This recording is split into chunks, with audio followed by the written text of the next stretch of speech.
Policy. From the Matrix Home Solutions studios, this is Chicago's Morning Answer on AM 560, The Answer.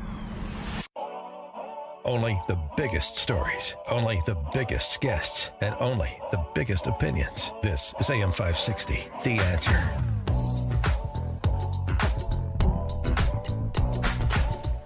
All right, welcome back, AM 560, The Answer. Amy Jacobson here, Paul Vallis in for Dan Proft today.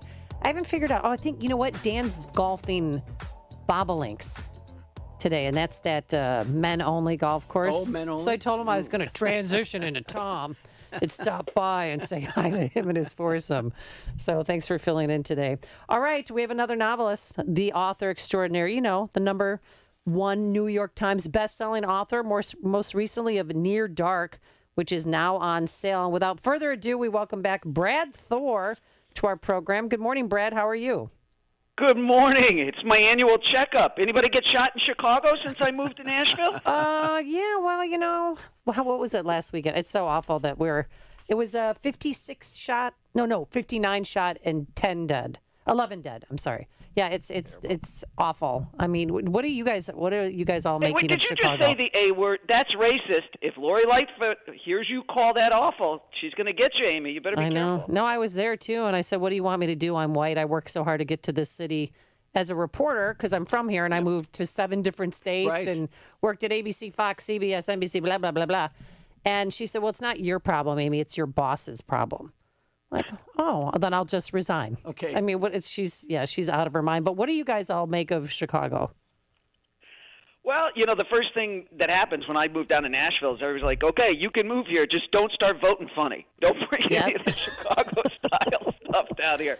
You know, Nashville's a great, great town, but we've got a crazy mayor that because of COVID and we get so much of our income from tourism, with COVID shutting stuff down, he pushed through a 37% property tax increase. So that's very not good. Illinois-esque, Brad.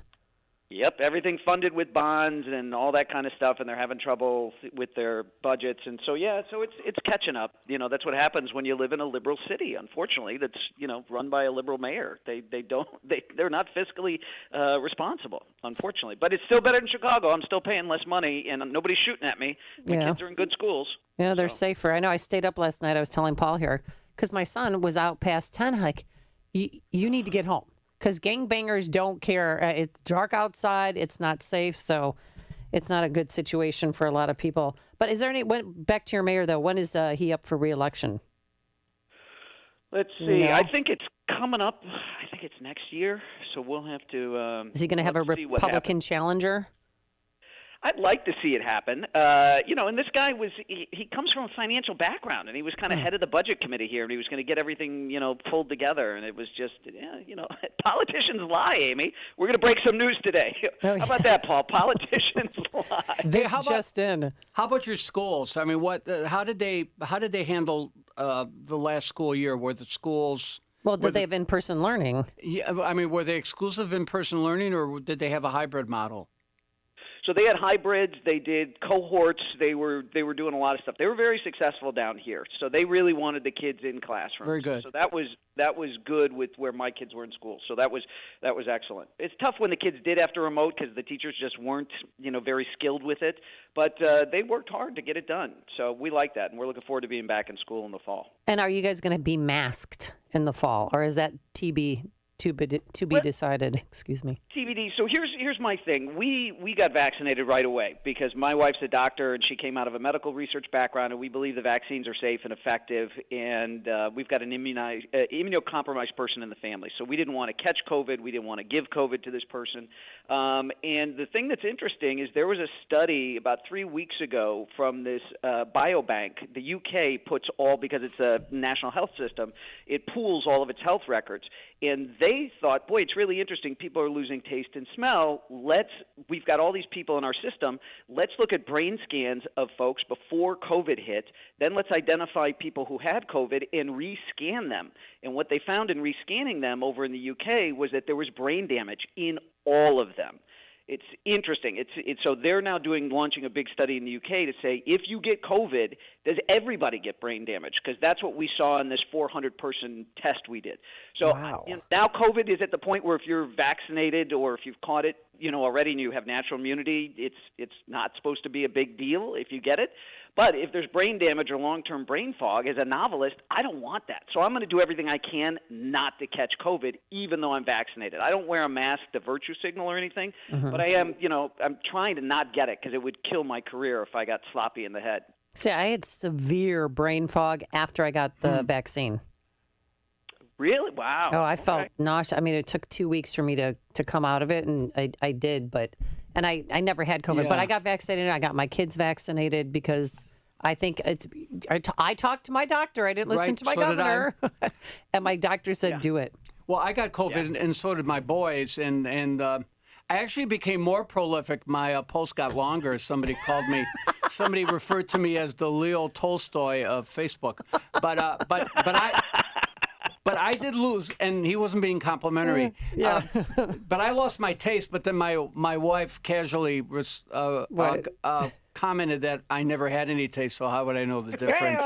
And score one for her. But my mother mandated that we all be vaccinated, or we could not visit her. So and that's fine. Yeah, and I respect we did, that. and they got vaccinated.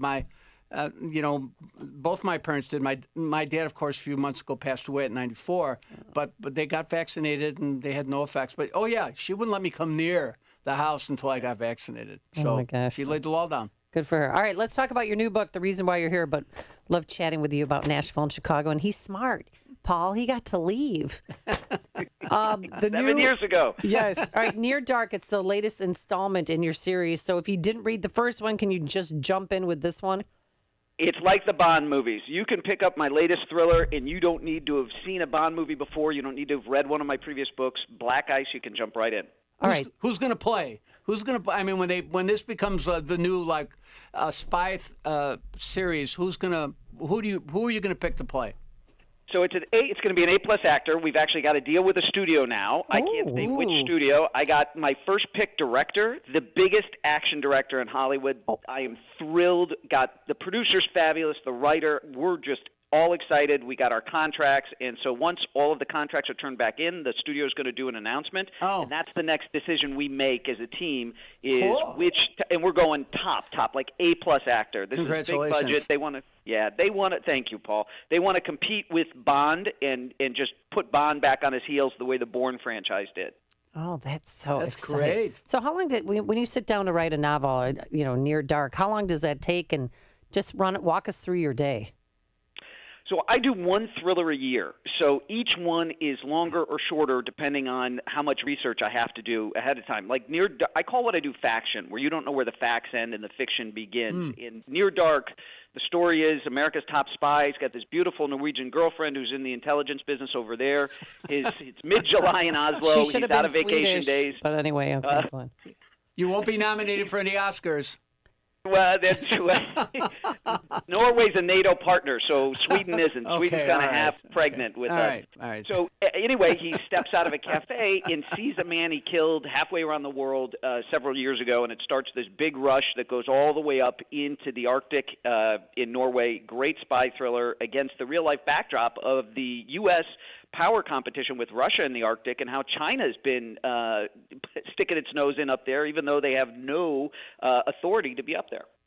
Wow. And can you tell us how it ends? No.